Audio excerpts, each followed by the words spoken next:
Assalamualaikum warahmatullahi wabarakatuh. Selamat datang di presentasi saya. Sebelumnya, kita masuk ke presentasi, memberitahu eh, table of content atau daftar isi dari presentasi saya. Yang pertama-tama itu adalah pengenalan.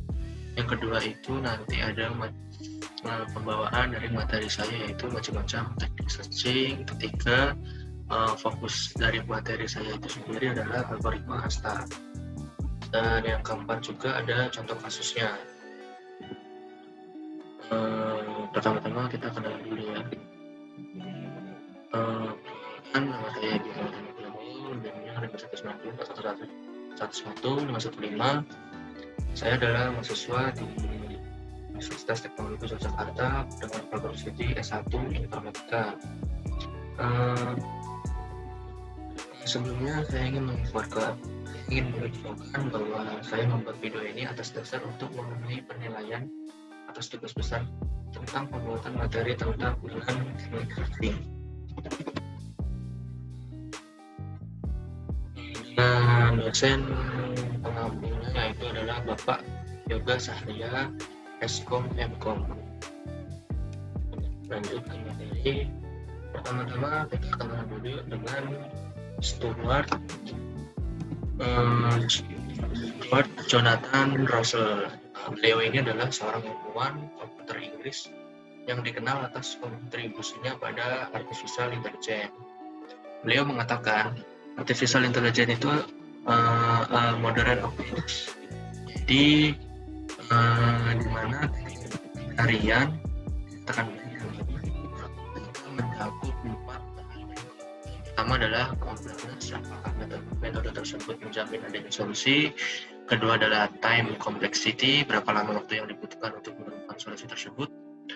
Ketiga, space complexity, berapa banyak memori yang dibutuhkan untuk menemukan solusi tersebut. Terus optimality, apakah metode tersebut menjamin menemukan solusi yang terbaik jika terdapat beberapa solusi yang berbeda. Nah, di sini ada sesi 2, yaitu kita membahas macam-macam teknik searching sebelum kita mengenal lebih jauh tentang teknik searching algoritma ASTAR itu sendiri. Pertama, ini ada 5 metode searching buta ya, atau pencarian buta. Tidak saya jelaskan secara rinci, nanti saya akan memberikan referensi jika ingin membacanya lebih lanjut. Yang pertama-tama itu FS ya. FS itu pencarian memakai metode. Kedua ada DFS, Doctor Search. Pada metode DFS ini proses pencarian akan dilakukan pada semua anaknya sebelum dilakukan pencarian ke node-node yang selevel. Pencarian dimulai dari node akar ke level yang lebih tinggi. Proses ini diulangi terus hingga ditemukan solusi. Yang ketiga ada Uniform Cross Search, UCS. Ya sendiri konsepnya hampir sama dengan BFS, bedanya bahwa BFS bukan level yang paling rendah sampai paling tinggi, sedangkan UCS menggunakan biaya dari yang paling kecil sampai yang paling besar. Keempat itu ada DLS, Limited Search. Metode ini berusaha mengatasi kelemahan DFS yang tidak komplit dengan membatasi kedalaman maksimum dari suatu jalur solusi. Yang terakhir ada BDS. BDS itu Bidirectional Search. Pencarian dilakukan dari dua arah, pencarian maju dari start ke goal dan pencarian mundur dari goal ke start. Ketika dua arah pencarian telah menghasilkan simpul yang sama, maka solusi telah ditemukan, yaitu dengan cara menggabungkan kedua jalur yang bertemu. Kedua, kita lanjut ke 5 metode searching bimbing. Nah, baru di sini nanti ada algoritma ASTAR. Pertama-tama kita kenalan dulu juga dengan Generate and Test. Generate and Test adalah metode yang paling sederhana dalam pencarian heuristik.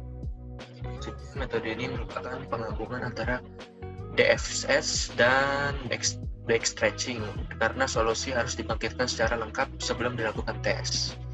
Yang kedua ada file climbing, HC bisa disebutnya. Beda dengan GT, yaitu pada umpan balik pada prosedur tes untuk membangun pembangkit menentukan solusi yang dapat langsung dihilangkan dalam ruang pencarian. Selanjutnya ada BFS. Metode BFS ini merupakan kombinasi dari DFS dan BFS, yang mana pencarian diperbolehkan mengunjungi not yang ada di level yang lebih rendah asalkan not ini memiliki nilai heuristik yang lebih baik.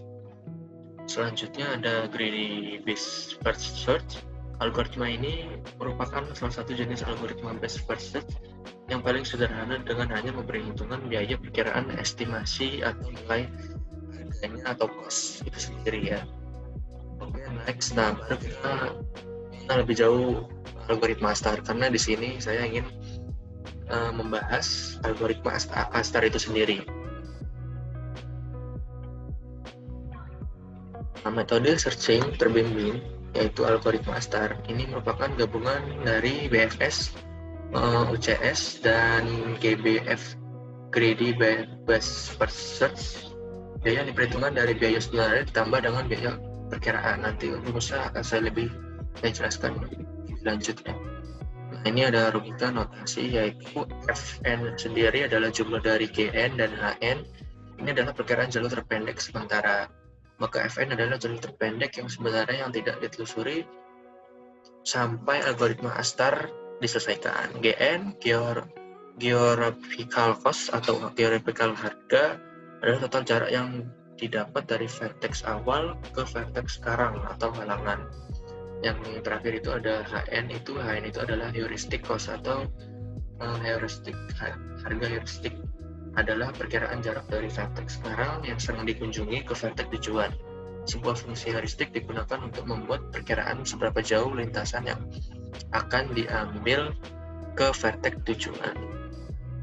Nah, ini kita ada langkah-langkahnya juga nih. Pertama itu masukkan not awal ke open list. Kedua, kita lakukan loop. Nah, untuk loop sendiri ini ada pembahasannya lebih lanjut. Pertama-tama kita cari not n terlebih dahulu, nilai Fn yang paling rendah dalam open list. Not ini sekarang menjadi current node. Selanjutnya, keluarkan current node dari open list dan masukkan ke close list. Selanjutnya itu untuk setiap tetangga dari current node lakukan jika tidak dapat dilalui atau sudah ada dalam close list, atau jika belum ada di open list, buat current node parent dari node tetangga ini. Simpan nilai F, G, dan H dari node ini. Jika sudah ada di open list, cek bila node tetangga ini lebih baik menggunakan nilai G sebagai ukuran. Jika lebih baik, ganti parent dari node ini di open list menjadi current node. Lalu kalkulasikan ulang nilai G dan F dari node ini. Selanjutnya kita menghentikan loop jika node tujuan telah ditambahkan ke open list, yang berarti rute telah ditemukan. Terus belum menemukan node goal sementara open list kosong atau berarti tidak ada rute. Baik, selanjutnya di sini ada sesi yaitu contoh kasus. Untuk contoh kasus sendiri, saya mengambil contoh kasus dengan mencari rute tercepat dari kampus saya, yaitu kampus Universitas Teknologi Yogyakarta menuju Terminal Giwangan. Jadi, seperti yang tadi lihat di sini, ini adalah gambar jalur alternatif ITE ke Giwangan di Google Maps. Jalur abu-abu itu adalah jalur alternatif, sedangkan jalur yang biru itu adalah rute tercepat yang sudah ditentukan oleh Google Maps. Terdapat juga titik poin. Nah, itu titik poin di situ berfungsi sebagai patokan yang sudah saya tentukan. Nantinya patokan ini sangat berguna untuk menentukan visualisasi graf dan nilai heuristik. Selanjutnya ada visualisasi graf. Nah, jadi visualisasi graf ini saya mendapatkannya dari sebelumnya saya jelaskan terlebih dahulu. Visualisasi graf ini sebenarnya bentuk penyederhanaan dari gambar rute Google Maps yang sebelumnya, yang tadi itu. Nah, graf di sini disertai jarak tempuh antara titik ke titik. Jadi dari titik yaitu Perincak itu jaraknya 3 km, Perincak ke Kota Baru jaraknya 2 km, Kota Baru ke Pulau Harjo jaraknya 2 km, dan seterusnya. Terus selanjutnya di sini saya ada tambah heuristik. Nah, bagaimana saya bisa mendapatkan nilai heuristik? Nah, nilai heuristik itu saya dapatkan dari jarak antara titik ke tujuan, yaitu jarak berarti misalkan di sini jarak dari Umbul Harjo ke Giwangan dan seterusnya seperti itu. Sedangkan kalau yang visualisasi graf tadi, saya mendapatkan nilainya itu dari jarak antara titik ke titik. Makanya tadi sangat mudah ya patokannya. Terus, untuk tabel heuristiknya sendiri di sini saya menyebutnya dengan straight line atau garis lurus ya. Jadi garis lurus dari suatu daerah ke daerah lain. Straight line dari UTY ke Giwangan menghasilkan nilai yaitu 10 km.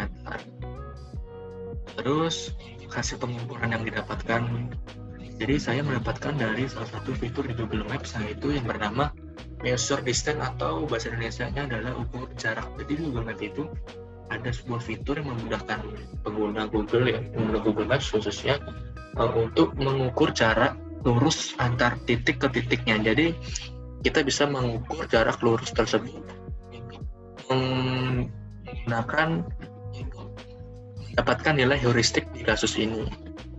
Nah, selanjutnya ini kita ada pohon pencaharian. Pencaharian ini saya dapatkan dari rumus yang telah dijelaskan sebelumnya, yaitu saya jelaskan ulang agar memudahkan kita dalam menganalisis ini ya. Jadi rumusnya itu adalah Fn sama dengan Gn plus Hn. Fn sendiri adalah fungsi evaluasi dari simpul N. Gn adalah kos atau jarak dari simpul asal ke simpul N. Hn adalah fungsi heuristik. Di sini nilai didapatkan dari straight line distance yang ditentukan tadi ya. Jadi di sini bisa kita langsung saja kita mulai dari simpul akar ya. Simpul akar di sini adalah dari UTY dengan nilai fungsi evaluasi sama dengan 10. Lalu simpul diekspand dan menghasilkan simpul yang berhubungan langsung dengan simpul akar, yaitu Nogor Tito. Di Nogor Tito sendiri ada nilai 13, dari 3 plus 10 sama dengan 13 itu. Gereja jaraknya itu, jadi kita buat menghitungnya itu, jadi Nogor Tirto sebentar. Jadi dari gereja itu jarak dari UT 3 km dan nilai heuristiknya 11.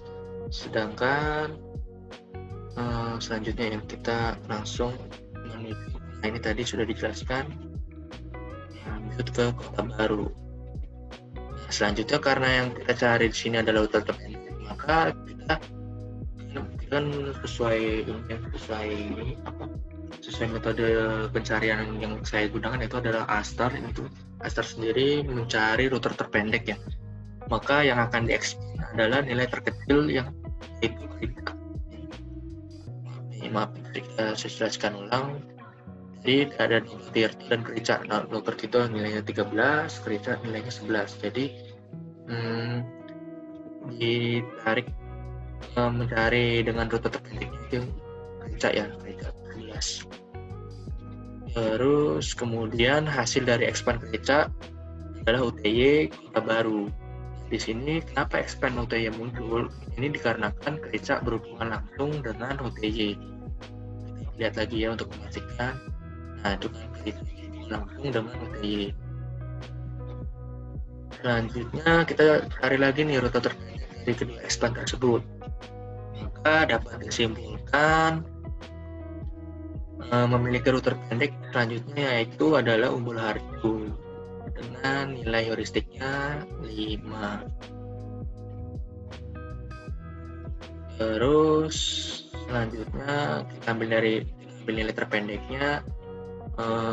Untuk melakukan rute selanjutnya, di sini ada Pandean menghasilkan 3 expand Pandean dengan nilai 3 ya. Terus dari Pandean sendiri menghasilkan 3 expand nih. Menghasilkan 3 expand karena Pandean berhubungan langsung dengan Umbul Harjo. Ya, Pandean berhubungan langsung dengan Umbul Harjo di sini. Terus dan Gondomanan. Jadi kalau kita lihat kembali ke visualisasi grafnya itu, Pandean itu berhubungan dengan Gondomanan.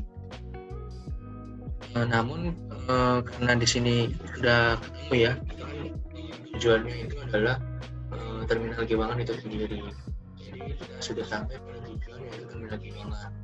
Dari kesimpulan dari ketiga ekspan tersebut, nilai Terminal Giwangan memiliki nilai yang paling kecil yaitu 1 km. Baik, saya sekarang lagi dari awal agar memudahkan pembelajaran. Jadi jarak dari UTY titik awalnya itu 0 dan nilai heuristiknya 10. Ketika itu jarak dari UTY 3 km dan 11. Selanjutnya Kota Baru jarak dari Krita itu 2 km, heuristiknya 5. Terus selanjutnya ada Umbul Harjo. Umbul Harjo itu dari Kota Baru jarak 2 km, heuristiknya 3, jadi hasilnya 5. Selanjutnya Pandean jarak dari Umbul Harjo yaitu 1 km dan nilai heuristiknya 2, jadi hasilnya itu 3. Dan finish di Terminal Giwangan, jarak dari Pandean sendiri jarak dari Terminal Giwangan ke Pandean itu 1 km dan nilai heuristiknya 0. Jadi jika kita tarik kesimpulan, jadi ada solusi jalur pendek UTY dari kampus UTY ke Terminal Giwangan adalah dengan dari UTY ke Kerica terlebih dahulu dengan jarak 3 km, Kerica ke Kota Baru 2 km, Kota Baru ke Umbul Harjo 2 km, selanjutnya Umbul Harjo ke Pandean 1 km, Pandean Terminal Giwangan 1 km, dan jika ditotal adalah 9 km. Baik, terima kasih. Itu saja mungkin yang saya sampaikan. Saya benar-benar mohon maaf jika banyak kesalahan dari tutur kata, apabila banyak kekurangan juga dalam penyampaian materi, ada kesalahan atau kekurangan, saya mohon dimaafkan karena sebenarnya saya juga masih belajar, karena pembuatan video ini sendiri adalah tujuannya untuk pembelajaran. Baik, terima kasih. Itu saja. Wassalamualaikum warahmatullahi wabarakatuh.